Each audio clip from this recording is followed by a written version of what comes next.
And this week, a new initiative is being launched to encourage Latin American Jews to advocate for Israel. The project is the brainchild of prominent Mexican-Syrian Jewish businessman and pro-Israel advocate Isaac Assa. The organization is called Israel and Latin American Network, ILAN for short. It will be a Latin American branch of the American Israel Public Affairs Committee, commonly referred to as AIPAC.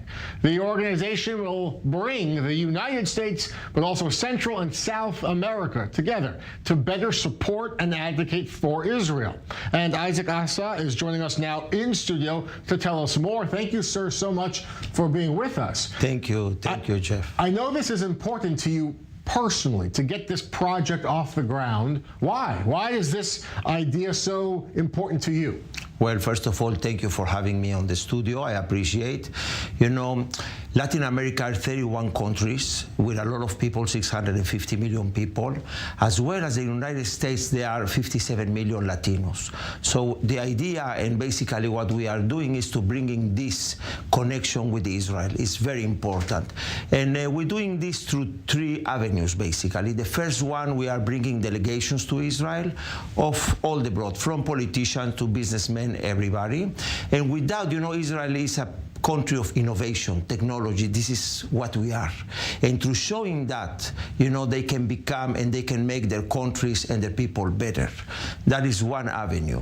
The second avenue we do is very interesting because we are awarding all the Latinos in the different countries that has created innovation projects in the name of Israel, because Israel is what it is recognized. So that's very important because we want to encourage the Latin American people, you know, to be more innovators as we are in Israel. In general, when we say Latin America, and we're talking, let's say, about Central and South American nations, do they support Israel now? Do they have stereotypes or bias against Israel that you want to help show them the truth? Well, the good news is that most of the countries in Latin America, I will say they don't support Israel, but they are not either against Israel. It's not on their mind. They don't think about it. No, if you see, you know, all the riots and things, I believe in Latin America we have very, very tiny anti-Semitism or anti-Zionism case, the same thing exactly. So it's not the case, but neither are with us. So what we are looking to bring, you know, through Israel innovation and technology, to make them our friends. They will able to see with this delegation, and also by sharing all our knowledge with them, you know, they become better countries and become, of course, better friends. Isaac, I know with AIPAC, you know, and I've been there and I've spoken at AIPAC events, one of their big successes is bringing American lawmakers, congressmen and senators and politicians. They help bring them to Israel. They help organize tours. They advocate for Israeli policies and explain the Israeli point of view in life here.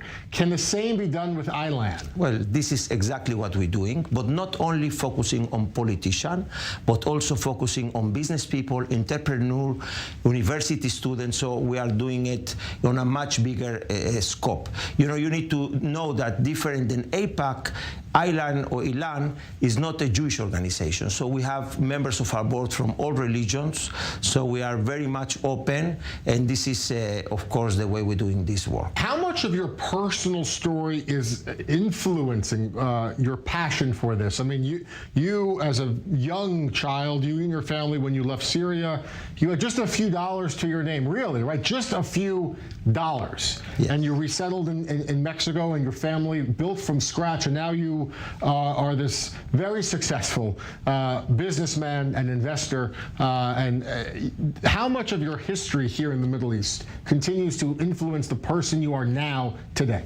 Well, I tell you, you know, my father, of course, he came to Syria, he fought the war of independence in Israel, then came to Mexico, but we always have this connection with Eretz Israel, you know, and we believe that, you know, as much as we can do, you know, to strengthen, you know, relation, friendship of Israel within the world. We know what Israel stands for. It's a real democracy, the only democracy in the Middle East, and we want to show that to the world, and we want to show how together, you know, we can work better for the good, not only for Israel, but also of the good of the Latin America and the Latinos around, you know, the United States, across all the continent. The official launch, I know, of ILAN is the very end of this month. You're here in Israel meeting with lawmakers and advocates to, you know, to kickstart, to get it off the ground. How is your trip to Israel going so far? You having fun? Beautiful. You know, I was able to arrive here on Thursday when, you know, thank God the conflict was over.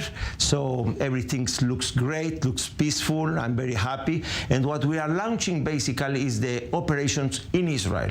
You know, ILAN has launched already 2 years ago, and we have also a lot of events and a lot of delegation that has been done prior to the corona, and we'll have, you know, more and more events and more delegations in, you know, the months to come. Must be nice here also to see people walking around now with no masks and being able to go to restaurants again. Very nice. Well, I think that if it was an Olympic, you know, on the corona, and we'll have to say who won the Olympics, for sure is Israel, you know, because it's nothing there anymore. Yeah. You know, corona in this country is over, and it's great to feel it. I think that it should be a source of inspiration for every other country to see that, you know, it's light at the end of the tunnel.